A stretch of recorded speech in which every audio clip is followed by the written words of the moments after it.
Сегодня мы решили поговорить про Абхазию. Что происходит в Абхазии, потому что для жителей Осетии очень важно понимать, что происходит в республике, которая прямо историей, политикой и геополитикой связана с нами. И снова в студии Сослан Чусойты, Валерий Газати.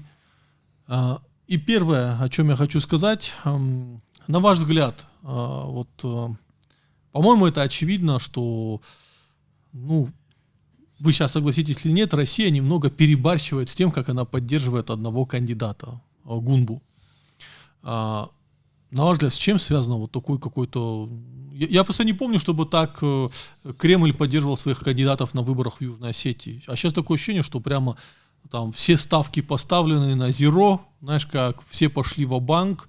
Я не понимаю причину, зачем организовывать такие встречи с вице-премьерами, столько обещаний. Вот, на ваш взгляд, чем это объясняется, такой какой-то немного истеричный подход к выборам? Не только в Южной Осетии. Я вообще не помню, чтобы Кремль вот такие ресурсы топил хоть куда-нибудь. Просто давай вот перечислим, что вот проговорим вот это, что вот куда вот эти деньги, вот какие огромные ресурсы втапливает Кремль. Им реконструировали аэропорт, погранпереход ПСОВ будет реконструироваться. Туда сейчас буквально вчера-позавчера прилетел Мурашко, который сказал, что детская больница будет достраиваться, средства уже выделены, и на медоборудование еще средства выделяются. Минтранс какое-то количество автотранспорта отдает Абхазии. Я, по-моему, я на все? Или там еще что-то? Вот, я вот таких... энергетическая безопасность Абхазии будет незыблема, не тронута, и в Абхазии в Сухуми всегда будет свет. Майнить можно дальше, да?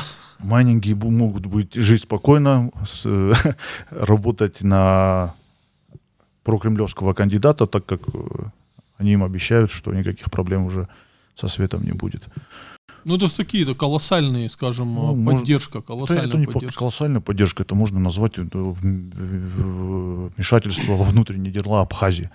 Во время в преддверии президентских выборов второго тура.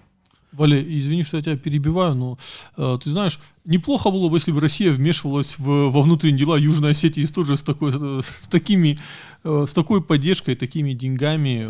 Я не помню близко таких. У нас наоборот ситуация, что Южная Осетия каждый раз подписывает какие-то странные соглашения, которые увеличивают тарифы, ухудшают жизнь, да, а в Абхазии наоборот, при том, что Южная Осетия не взбрыкнулась, а Абхазия взбрыкнулась. Взбрыкнулась, и давай отмотаем чуть назад и посмотрим, как они взбрыкнулись. Им сразу урезали свет, им сразу дали понять, что какой-то клещ найден в их мандаринов, им сразу... Это же было ненадолго, а потом сразу начались там, что мы ненадолго, потому что Россия в целом не знала, что там будет дальше происходить. То есть сместили действующего президента, который ушел, подписали некое джентльменское соглашение, которое в преддверии вот этого всего, кто хочет, тот должен был заявляться и участвовать в выборах. И Россия в целом не знала, на кого делать ставку. Вот поэтому это было столь короткое время. Вот поэтому. То есть они пришли в себя, выбрали себе кандидата и решили в него втопить колоссальные деньги? Бадр Гумба — это человек, скажем так, он из команды прошлого президента. Это никто не скрывает даже. Да, и, скорее всего, были определенные консультации в Москве. Изначально же была ситуация такая, что когда сместили Бжаня, его не было на тот момент в Абхазии, потом он оказался в Москве, и было принято решение, что Бжаня будет участвовать в президентских выборах. И все ждали его приезда, Анкваб его даже встречал в ПСОВ, но потом они переиграли, потому что Бжаня — это... как красная тряпка уже для народа Абхазии. Это человек, который был максимально таком положении, чтобы он даже не выиграл ни в какую. И были определенные консультации, переиграли ситуацию и решили, что на выборы пойдет Гунба. Гунба, да. Гунба. Я вот добавлю, Суслан, такой момент. Смотрите, вот хотел, чтобы ты объяснил это. Я же правильно понимаю, между Ардзимбой и Гунба нету такой ситуации, что один абсолютно зло, другой абсолютное добро, кто бы с какой стороны не смотрел. Я понимаю, что Кремль и с Ардзимбой мог бы договориться. Точно так же, как Гунба не обязательно станет там полным продавцом интересов Абхазии. То есть нету такой черно-белой истории, как она выглядит. Абсолютно нет. Ну, я вообще с чего хочу начать. Мы рассуждаем об этом со стороны, потому что никто из нас экспертом по абхазским политическим процессам не является. Они на самом деле довольно-таки сложные, и в них на самом деле нужно разбираться, нужно быть в них погруженными. Мы на это не претендуем. Отвечая на твой вопрос, здесь имеют место просто личные предпочтения. Вот и все. Вот вы, Олег, говорил, вот он употребил слово прокремлевский, отвечая на вопрос первый. Но если, допустим, выиграл бы Ардзимба, но он что, был бы менее прокремлевским, чем Гунба, конечно, не был бы, у него бы не было и выхода иного, и каких-то серьезных, конечно, антироссийских там процессов, настроений в Абхазии нет. Это все политтехнология, просто они вот так это пытались сформировать, что один кандидат за Россию, а второй там за Турцию, Британию, я не знаю, за кого там он еще был, Адгур Ардзимба, но личные предпочтения, то есть вот та команда, которая сейчас Абхазией занимается, вот они хотят, чтобы... Та команда в Кремле. Да, чтобы президентом был Гунба. И вот ты, задавая первый вопрос, сказал, что они перебарщивают. Ну а почему они перебарщивают? Это, знаешь, как понятие очень относительное. Судя по ресурсу, который вложен в продвижение Гунбы, я сейчас не говорю даже вот о том, о чем Олег говорил, там про аэропорт. Аэропорт они еще до всего этого начали, на самом деле, развивать. Давай просто посмотрим на информационное освещение компании Гунба подчеркиваю, в российских федеральных телеграм-каналах. Политический деятель Гунба встретился с вице-премьером. Я к чему, Алик, ты это лучше нас знаешь, какие это бюджеты и сколько это все стоит. То есть ресурс вложен большой. Туда приезжал первый заместитель руководителя администрации президента Сергей Кириенко. Да, это вообще тяжеловес. Из всего этого можно сделать очень простой вывод, что поставлена задача избрать Гунбу любой ценой, он должен быть президентом. И я думаю, что эта задача будет успешно достигнута, потому что он в первом туре получил 47%, по-моему, что делает достижение победы во втором туре делом таким сугубо техническим. Он, конечно, выиграет. Вот все, что я могу сказать, отвечая на твой вопрос. Я дополню, что мы специально говорим, дорогие зрители, про Абхазию сейчас. Это исключительно для вас, для наших подписчиков, потому что нам важно, чтобы как в Абхазии обсуждают Южную Осетию, чтобы в Абхазии смотрели за тем, что происходит в Южной Осетии, и в Северной Осетии, и в Кабардино-Балкарии, вообще в целом на Кавказе. Точно так же важно, чтобы мы из Осетии хотя бы имели общее представление о том, что происходит в Абхазии, и в этом плане мы выступаем некоторыми проводниками. У нас все-таки там есть знакомые, друзья, которые нам какую-то информацию сообщают. Да, я вот еще что хотел добавить, Алик. Вот вы говорили, и ты, Валеш, что вот абхазы, грубо говоря, там взбрыкнули, и им там выдали какие-то преференции, а в Южной Осетии только какие-то соглашения непонятные подписывают, которые потом, они не то что вредят, республика их элементарно выполнить не может, как показывает практика. Вредят штрафные санкции, из-за которых республика не может. Да, это, знаете, такая для Южной Осетии всегда игра с отрицательной суммой. То есть ты подписываешь соглашение, ты его заведомо выполнить не можешь, и когда наступает отчетный период, к тебе применяют санкции. Да. И все это знают, вот эта игра, она продолжается без конца. Но я что хочу сказать, Абхазия подписывает те же соглашения. Вот, просто чтобы это было понятно, плюс-минус они одинаковые. Мы всегда шли, скажем так, пакетом, и все, что происходит у нас по линии взаимодействия с Россией, по соглашениям, вот по этим политическим процессам, плюс-минус то же самое. Мне сказали, что последние 2-3 года уже ситуация не такая, что мы пакетом не идем. Мы пакетом не идем, но я к чему это говорю? Может быть, и не идем, но сказать, что вот в плане тех же соглашений, которые охватывают разные сферы взаимодействия межгосударственного, Абхазия чем-то принципиально от Южной Осетии отличается, ну, нельзя этого сказать. Ну, я бы с тобой не согласился здесь, Руслан, по одной простой причине. Абхазские машины как таможились по ихнему, так и таможатся. Ты не хочешь сказать, какой сейчас тариф на растаможку с 25 года? Ну, тариф с 25, там же все это растет до 2030, нет, там не в 10 раз, Валер, там с 2000 до 2000. Там потихоньку повышение к 10 разам. Потихоньку повышение, да. Но минимальный. Вот те моменты, которые люди завозили вот эти машины. Люди же в основном не завозили вот 22-й год, 23-й год. Нет, они не завозили подержанные машины. Да. Подержанные машины, которыми пользовался народ, которые были доступны до января 25 года. Они сейчас половине населения Южной Осетии не по карману.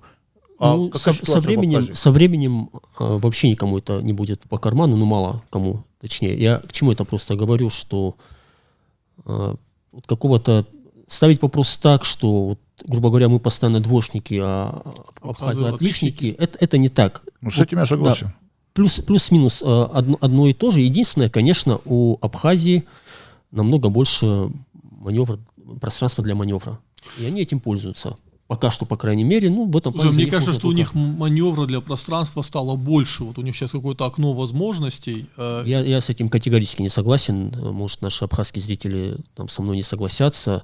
Но мне не кажется, что вот эти происходящие процессы, они в плане суверенитета Абхазии сыграют им на пользу. Нет, я знаешь, как я все-таки думаю, что Россия свои интересы в Абхазии продавит. То есть мы с этим фактом должны смириться. Ну, естественно, продавит. А что там такого? И тут уже дальше вопрос. Да, и тут дальше вопрос в том, что Абхазия выторгует за это. И вот они из этой ситуации сейчас извлекли в каком-то смысле максимум.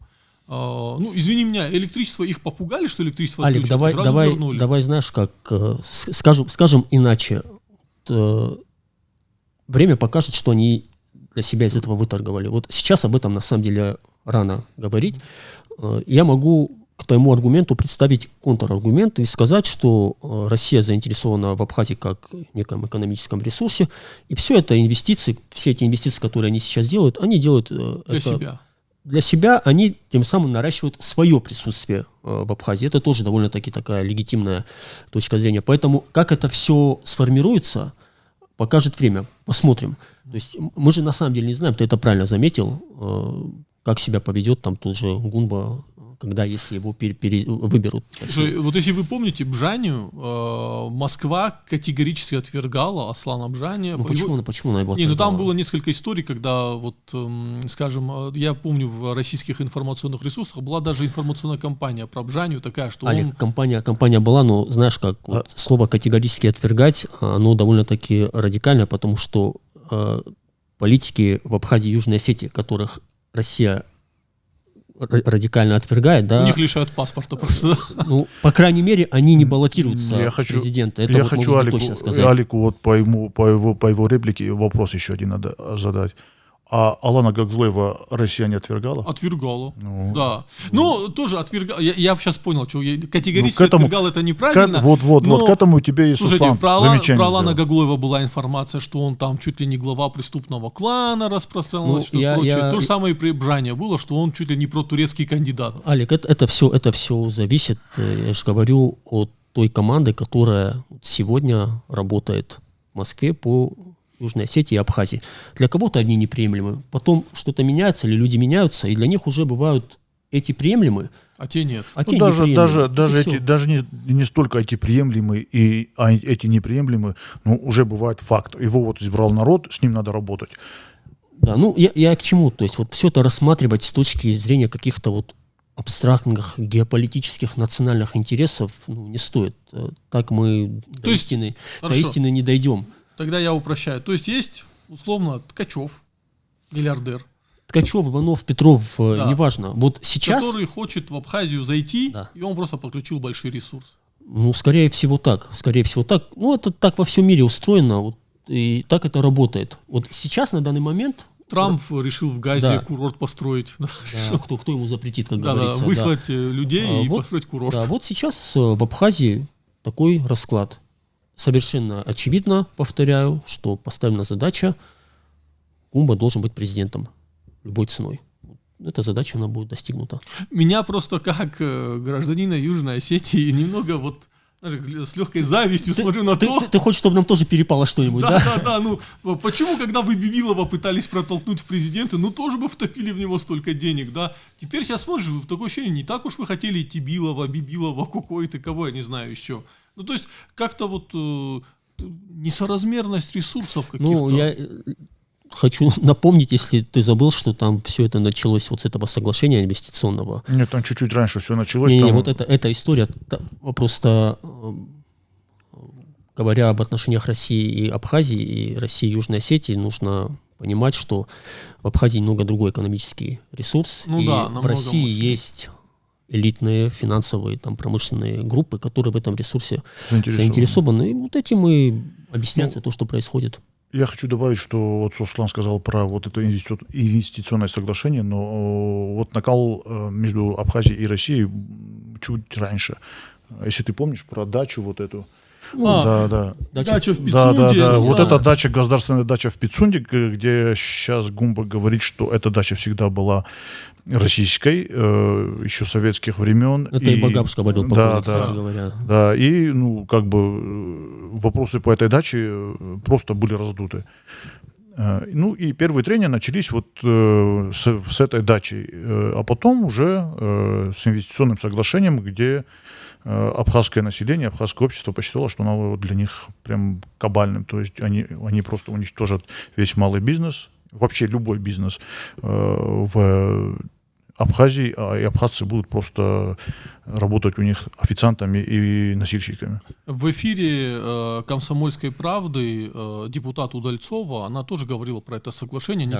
Вот она, кстати, надо сказать, что она вот такую альтернативную точку зрения в медийном пространстве представила. Я даже какие-то цитаты включу ее сюда, где она прямо говорила, что, ну, извините, абхазы взбрыкнулись против олигархов, она так сказала. И если бы просто у абхазов есть возможность сбрыкнуться против олигархов, а у жителей регионов России такой возможности нет. Вот как бы. И чего испугались, собственно говоря, абхазы? Они испугались, что с российской стороны зайдут олигархи. А, собственно говоря, я так полагаю, что эти опасения не беспочвенны.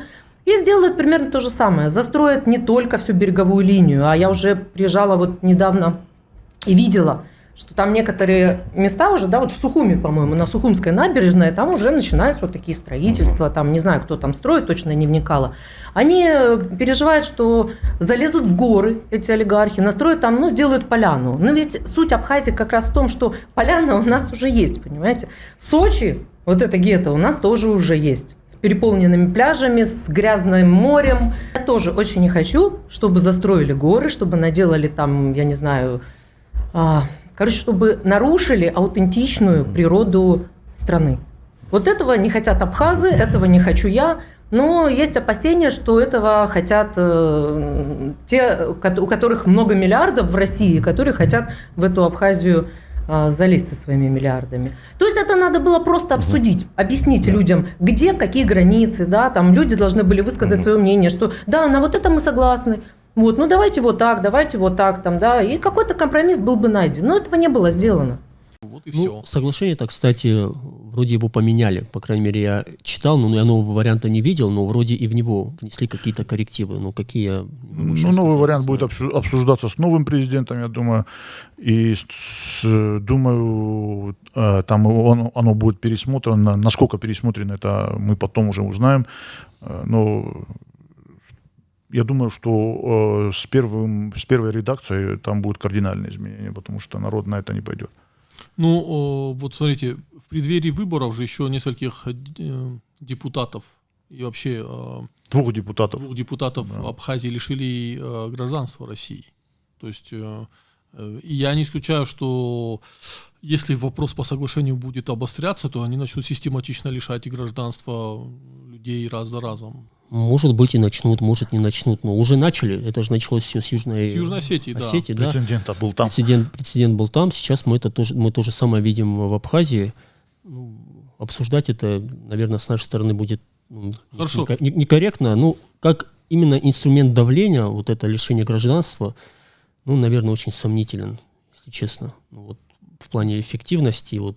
Я считаю, вообще вот лишение вот этого гражданства, люди думают так, ага, значит, их сегодня лишили, а завтра я тоже что-то скажу, и меня лишат. Это вот эта тема лишения гражданства, это вот накаливание ситуации, я считаю. Это с одной стороны. С другой стороны, вот, если, не дай бог, это все войдет в такую систему, то очевидно, хотим мы того или нет, что люди и у нас, и в Абхазии, они все больше начнут посматривать в другую сторону. Ну да, понимаешь, ты группа людей, которые там 1000 людей ты лишили гражданства. Ну, люди для себя сделают какой-то выбор. Да. То есть вот это турецкое присутствие в Абхазии, ну это чистый миф, вот этот политтехнологический этот вброс, который делают вот про который ложится на благодатную почву. Да. То же самое, вот вообще турецкое присутствие на Кавказе, это вечная тема. Турецкое присутствие, это же понятно, оно только возникает вот во время предвыборных кампаний. Ну вообще, когда кого-то очернить надо. Да. Но вот лишишь 1000 человек гражданства, да, и, возможно, турецкое присутствие появится, да, то есть. Все может быть. Да там вот я, по-моему, вот сейчас Сослан что сказал, он имел разворот в другую сторону, не совсем в турецкую сторону. Не, я не про Турцию. Да. А, вы про Грузию Конечно. Конечно. Я поэтому там турецкая сторона играет там третью роль. Вообще, о грузинской стороне сейчас Абхазия и Южная Осетия реально интересно. Ну вот на выборах позаявляли, Да, я думаю, что нет, но знаешь, как Турция, это тоже очень неинтересно. Вот когда говорят о том, что Турция конкурирует с Россией в Абхазии, ну это просто смешно, извините. У Турции прекрасные отношения с Грузией, у них большие экономические интересы в Грузии. Это второй экономический партнер. Может, даже уже и первый, да. Первый Китай. Там Китай очень серьезно. Там Россия и Турция у них главные внешнеэкономические партнеры. Но вот Турция заходит в Абхазию под носом у России, вот чтобы что. Да, для чего? Вот маленькая ремарка по твоему вопросу. Чтобы доказать всем московским политологам, что они были правы. Что они были правы, да. Ну, и анонимным телеграм-каналам. Вот вопрос Сослана. Они же хотели открыть избирательный участок в Турции. Да. Турция не дала им открыть избирательный участок в Турции. На этом все. Ну да. Ну вот и все. И вот эти вот... там Турция не дала, или они сами не захотели его открывать? Нет, там Турция не дала. Турция не дала, да. Там Турция не дала... Потом они прилетели в Сочи и хотели приехать в Абхазию голосовать, их заблокировали, не давали им выехать. Это уже другая история. Да. Там даже, по-моему, высшее руководство Турции просто сказало, что мы признаем целостность Грузии. Я думаю, что эта абхазская проблема до высшего руководства Турции даже не дошла. То есть это решалось на каком-то более В общем, простом. турецкие чиновники высказывались. В общем, резюмируя, да, Абхазия — это партнер России, сателлит России, и никаких там серьезных антироссийских настроений и политических процессов, тем более... Выиграет Адгур Ардзимба, выиграет Гумба, ничего не будет. Ну вот выиграл бы, но я повторяю, я уверен в том, что выиграет Гумба, но, допустим, выиграл бы Ардзимба. С ним бы так же и работали. Да, естественно, бы работали, и он бы также работал. Абсолютно. То есть считать, что Гумба относится к России лучше, чем Ардзимба, мы не знаем, как они к России относятся, но вот как политики, я думаю, что они относятся примерно одинаково. Плюс-минус, да? Да, как политики и здравомыслящие люди. А как еще можно относиться? Здесь надо сказать еще то, что Гумбу прокремлевским сделал сам Кремль, понимаешь? Да, кстати. Тут так. Москву посетил политический деятель из Абхазии. Но я, знаете, что хочу сказать? Меня все равно радует, что вот вся Россия из этих новостей наблюдает, что, оказывается, выборы важны. Оказывается, что если выборы бы в каком-то регионе России были, туда бы приходили большие деньги, конечно, туда бы обещания. То есть вот каждый раз, когда мне кто-то говорит, а зачем эти выборы? Ну вот посмотрите на Абхазию. Только из этих выборов туда столько так перепало денег, разных экономических плюшек, просто потому, что одного кандидата надо протащить. Все. И Россия считается, несмотря на вмешательство, да, все-таки Россия считается с выборами в Абхазии, Олег, она в них участвует. Да, я совсем согласен. Единственное, знаете, как вот я понимаю, что со стороны формально это вмешательство, да, но давайте рассуждать категориями реальности. Давайте рассуждать неформально. Рассуждать категориями фактической реальности. Вот что значит вмешательство России в выборы Абхазии? А как Россия может не вмешаться в абхазские выборы? Ну это же невозможно. То есть это единственный партнер Абхазии. Да. от которого Абхазия полностью зависит. Тут можно говорить, опять же, о пространстве для маневра. У абхазов оно больше, чем у нас, они им пользуются. И, кстати говоря, вот то, что они, скажем так, взбрыкнули, да, это тоже показатель, я думаю, вот это показатель на самом деле более зрелой политической культуры и большего чувства самоуважения, во-вторых, ну и там народу побольше, потому что в Южной Осетии многие до сих пор думают, что если ты будешь на все соглашаться, то к тебе будут лучше относиться. А это Тебе будут совсем, лояльнее намного. да, а это совсем не так. Чаще всего бывает наоборот. Если ты не способен артикулировать свои интересы, повторяю, в рамках того пространства, которое у тебя есть, там не говорить какие-то фантастические вещи, да, что мы там хотим инвестиции 10 миллиардов долларов, давайте их нам, да. Если ты способен их артикулировать, то к тебе будут относиться как к адекватному, нормальному партнеру, и может тебе что-то и перепадет. А если ты на все соглашаешься, то есть ты не мистер Нет, как Громыка называли, а мистер Да во всем, то зачем вообще тебя как-то поощрять? Ну, все и так делается нормально. Я знаю, по крайней мере, мне рассказывали люди, ну, ты тоже работал в правительстве, и мне рассказывали люди, что несколько раз были ситуации, когда какое-то соглашение прорабатывали, и, скажем, сторона Южной Осетии приезжала с таким, что нам надо в соглашении написать, на что им, люди, которые с российской стороны прорабатывают соглашение, говорили, вы независимое государство, пропишите что-нибудь. То есть нет такой истории, что Россия не дает Южной Осетии маневра. Да? Просто когда одна сторона постоянно молчит, то... Нет, ну, знаешь, как эти отношения, они сложились вот по факту. Да. Вот таков наш уровень на сегодня, таков уровень нашей государственности, нашего общества, и, соответственно, ну, давай их назовем элитами, наверное, хотя они такими в классическом смысле не являются, которые тоже являются продуктом этого общества. Ну, что тут добавить, да. Суслан вот сейчас сказал там сейчас про элиты, про суверенитет, ну, которого практически нету, и этих элит тоже, ну, так, вот можно большие кавычки. Слушай, если у тебя элиты такие, что ты любого чувака из Хадзара можешь поставить туда, а человека какие у тебя элиты? Вот ты же сам вот говоришь, саджипетан, саджипетан, это что, Москва, надо что доставить, вы хоть так думаю, все гроши не нафасут. Ну, это как? Что это за элиты?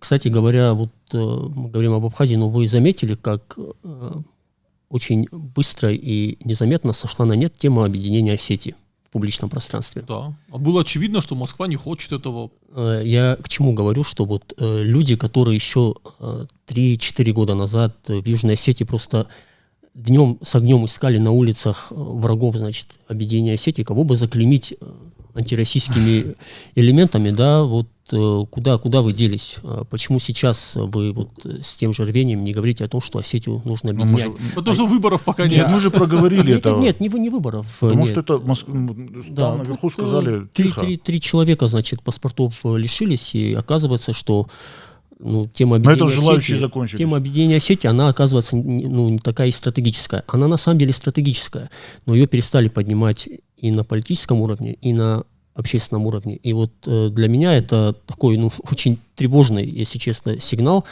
который говорит о состоянии, я сейчас уже говорю не о Южной Осетии, а в целом об Осетии, потому что говорить о Южной Осетии в отрыве об Осетии в целом вообще не надо. В этом нету смысла. Да? Говорит о нашем слабом положении и слабых силах. Угу.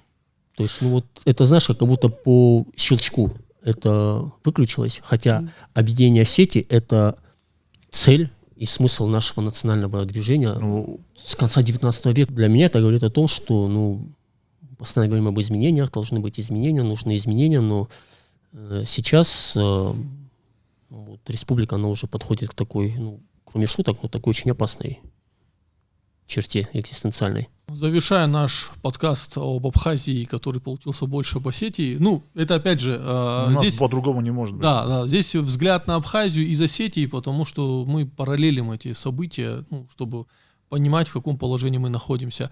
У меня такой вопрос, завершающий. Кто выиграет и почему, и как будет дальше складываться ситуация, Суслан? Я сказал, кто выиграет. Гумба выиграет. Очевидно, что он выиграет. То есть вообще без альтернатив? Я никаких других вариантов не вижу.